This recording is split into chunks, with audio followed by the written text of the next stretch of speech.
If you are tempted to take care of a loved one or a family member, then I would advise you that you not do that. And here's the reason why. It's recommended by the American Medical Association not to do that, but more important, you have a personal relationship with this person, and it'll be very difficult for you to be objective like you would with your regular patients. So what you can do instead is find the best person possible, because you will know the contacts and the links and how to evaluate the best person possible. And then you can keep your role as a loved one and be by the patient's side while you go to this objective third-person practitioner who you have recommended as being a person who would be the perfect person for whatever's going on. Now, of course, for little things like their prescription has run out and they can't get a hold of their doctor, as an ethicist, I have no objections to you calling that in, right? Or if there's an emergency and there's no one else available, then obviously you need to step up and take care of this loved one. But in general, our recommendations are across the board, and this is a consensus statement, that you not be their doctor, you be their loved one. It's a bad idea to take care of a loved one because it is a loved one.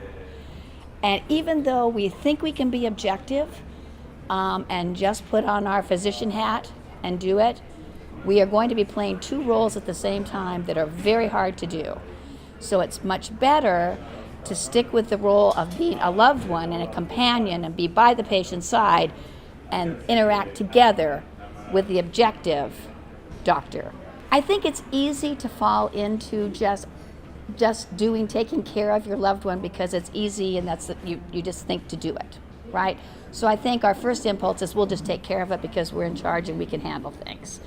And so sometimes our first impulse is the wrong impulse. When your aunt or your cousin calls you up and says, I have this issue, can't you take care of it for me? You can answer, I can take care of it for you, and the best way to take care of it for you is to find the best physician possible. So that then, and I can do that because I have that expertise. And once we find that person, then I can help you sort through all the information that you get from that physician, and together we can work on this problem together. That's the best way to respond to this, because then you can be the loved one, the confidant, but you don't have to be the physician making the objective recommendations. And if the loved one persists and says, why can't you do it? You tell them it's because I love you. And I want it to keep it that way, and I want somebody else to be the doctor. But when you consider who truly is our loved ones, those get to be our close friends, those can be our colleagues, and that's when there's not as clear of an answer, and those need to be taken on a case-by-case basis. I think some of the best things to consider are whether or not you as a physician can remain objective in their care.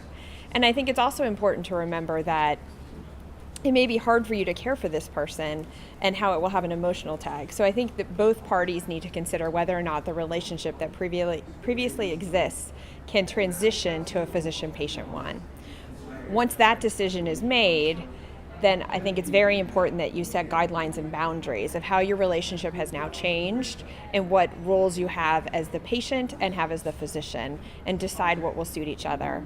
But central to that is that you shouldn't rush into it, and make sure you consider how to protect both parties so that the patient will receive the optimal care during that relationship. If I were approached by a close friend or a colleague who asked me to be their physician, I would first have to consider whether or not I could transition to a physician-patient relationship and be able to provide them the same care that I would provide to any patient that came to my clinic.